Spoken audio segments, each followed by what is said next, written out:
आणि आता बातमी नरहरी झिरवाळांची आहे। नरहरी झिरवाळांनी नैतिकतेच्या मुद्द्यावर राजीनामा दिला पाहिजे अशी मागणी संजय राऊतांनी केली आहे। झिरवाळांचं कार्यालय सील करणं ही लाजिरवाणी गोष्ट असल्याचंही राऊत म्हणाले। दरम्यान नरहरी झिरवाळ सध्या दिल्लीत असल्याची माहिती सूत्रांकडून मिळते।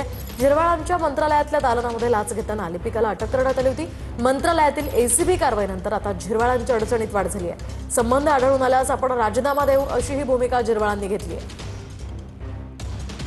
त्यांनी नैतिकतेच्या मुद्द्यावर राजीनामा दिला पाहिजे। सगळ्यात आधी नरहरी झिरवाळ काय आहेत हे सगळ्यांना माहिती आहे। नरहरी झिरवाळ यांचं कार्यालय, मंत्र्यांचं कार्यालय एसीबीने सील केलंय यासारखी लाजिरवाणी गोष्ट नाही आणि मुख्यमंत्र्यांच्या आदेशाशिवाय अशा प्रकारची कारवाई मंत्रालयात होऊ शकत नाही। याचा अर्थ मुख्यमंत्र्यांच्या कार्यालयाचं त्यांच्या मंत्रालयातल्या लाचखोरीवर लक्ष होतं।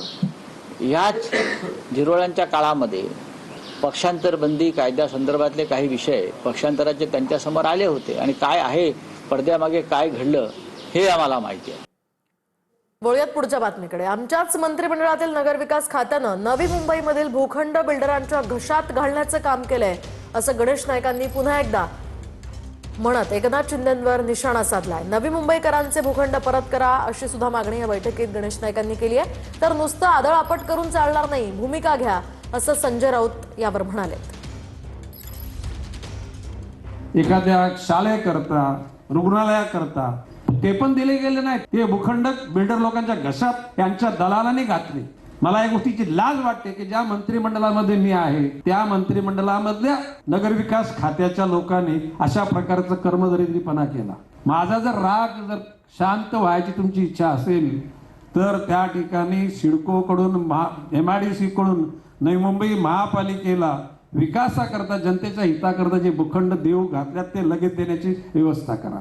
मला हे मंत्रीपद, परंतु ज्या गोष्टी करता गणेश नाईक त्या ठिकाणी आमदार झाला, मंत्री झाला, ते जर का त्या ठिकाणी जनतेकरता मी बोलू शकलो नाही आणि ते जर मिळवू शकलो नाही ते मंत्री परत का चाटायचे का?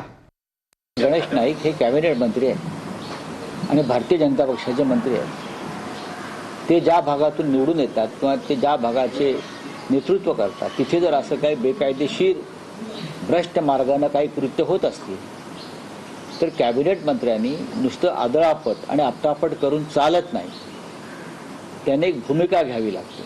माझे त्यांना आव्हान आहे, त्यांनी ती भूमिका घ्यावी। तुमच्या मंत्रिमंडळातले सहकारी असतील तर नुसती आपटापट करून चालणार नाही ना, तुम्ही एक भूमिका घेतली पाहिजे कठोर। त्यासाठी तुम्ही त्याग करण्याची तयारी ठेवली पाहिजे।